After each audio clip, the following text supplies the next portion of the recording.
Alright, hello, welcome back. Before we get started into the video, I just want to say I hope the audio quality is a little bit better.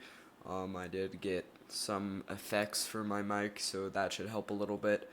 And also, I haven't made a video in the past, week and a half, because I was working on my podcast, and I uploaded it to YouTube and other big podcasting platforms like Spotify, Apple Podcast, Google Podcast, crap like that.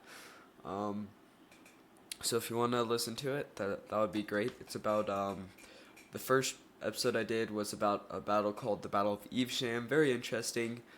Um, Hope you watch it. So yeah, let's get into the Dynasty faction. You just saw two sides fight it out. The Dynasty faction is I think the Dynasty faction is extremely good, right? They have a strong melee, a strong peasant unit, which I just say a peasant unit. It's not the peasant unit. It's just the lowest ranked unit in the faction, and that is a samurai. A really strong gimmick, can block like 3 or 4 ranged arrows. Um, I'm not. Wait, let's test it. Let's see how many projectiles one samurai can block. I know he can block. Whoa. Go away. I'm so sorry. I think he can block at least 2. Let's see if he can block 3. But yes, he's very good against ranged units and very good against the new gunpowder unit. So it looks like he can block 2 at a time, and then he has to recharge his ability, right? That one just plain missed. Come on, guys. I need facts here. Alright, there's our 2 arrows. And I don't know why one always keeps missing. Yeah, let's just say he can block 2 arrows. So at least 2 arrows at a time. Pretty good. I think he's one of the most expensive starter units. One of the most expensive peasant units in the game, actually. He's 140. And I think the closest one is 120 for the dynamite thrower.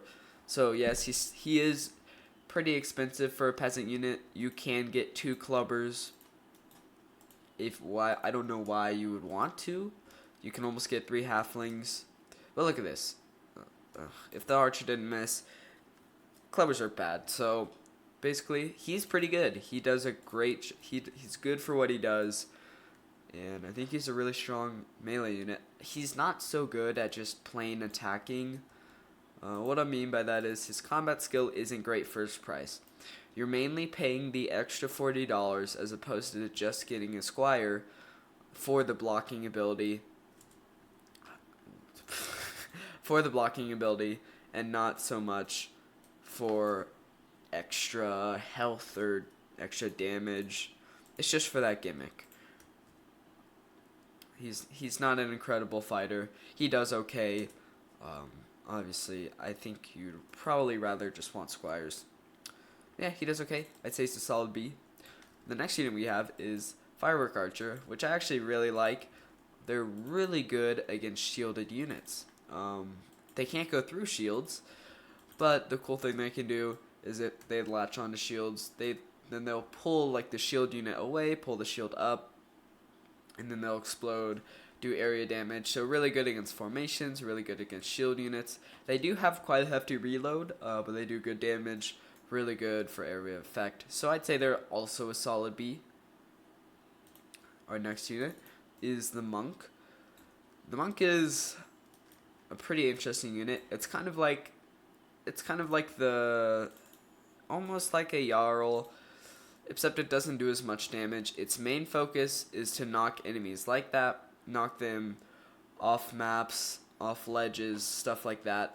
He doesn't do an insane amount of damage per hit. This guy was hit 3 times, and he's still not dead. So he doesn't do amazing damage. Unfortunately, you can't really see it here, but especially on simulation maps, he's great at flinging units away and killing them by not doing damage, basically. But he's solid. I'd say he's probably a B as well. The next unit we have here is the Ninja. which is, in contrast to the firework archer, terrible against shields. He rapid fire flings shurikens at a really close distance.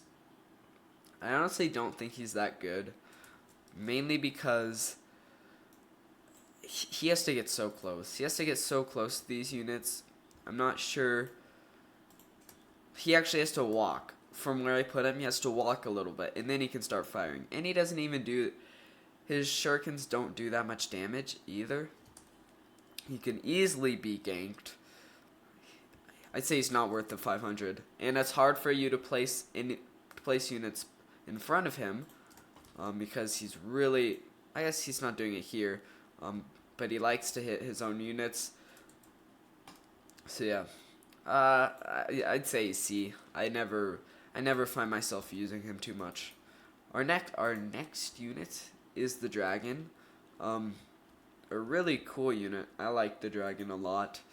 However, it has one main problem, in that I feel like since it can't back up, when it goes against, if units get under it, it's toast. It can't back up, and it just keeps moving forward. Like, I guess backing up isn't the problem. It's more the fact that it's not just gonna stop.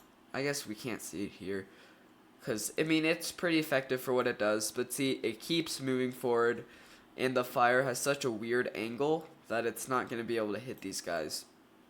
Obviously, they'll probably be able to take out a weakened squire. I don't know what these guys are called, but they do decent, I guess.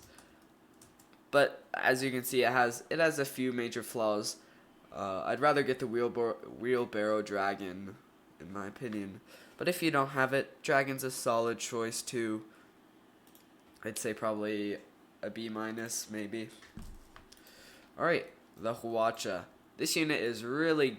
I like this unit a lot, actually. It's probably one of my favorite siege units. Except it's really not all that good. It looks a lot better than it is. It's actually really good for single target damage and not group damage, which I found was interesting. I think it'd be good for group damage, but really it misses a lot of shots. You can see it misses a ton of shots, killed like 2 guys. However, it does have a pretty good reload rate, considering it is a siege unit and it fires a ton of arrows. But yeah, it's definitely very inaccurate. I actually find it most useful against things like a mammoth or giants or stuff like that. Mainly because it hits way more shots than it would against just a normal unit, a smaller unit. You can see it can just one-shot a mammoth, which is really good, and it missed like 10 shots out of however many arrows it has. It has a lot. So yeah, 15,000 versus 22, no, not 15,000, 1,500 hwacha versus a 2,200 mammoth. Hwacha wins. So really good if you're taking out mammoths. I actually don't think it's very good against group damage, which is interesting. Alright, so that's our big siege unit. The boss unit here is actually really pretty cheap. There are cheaper ones, I guess. The Scarecrow, the King, Zeus is the same. Okay, so maybe it's not that cheap. Disregard what I said. Quick draw, whatever. Okay, so he is actually kind of on the upper tier of expensive boss units for factions. He's 2,000. He's a pretty cool unit. It's kind of hard to keep track of him. Basically, what he does, he has a leaping attack. He can also clone himself. Unfortunately, he likes to jump off cliffs, so he's not good on simulation maps. He's kind of like he's like a better monk. You can see this was actually him, and if there were any more units left alive, he definitely would have died here, but he didn't. He got lucky. I'd say he's okay. He's not amazing.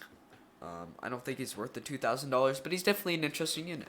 I think you should try him out. So I'd say he's maybe a B-, maybe a B+. I don't know. Between that, in the B range. Anyways, thank you for watching. Hope you have a great day, and adios.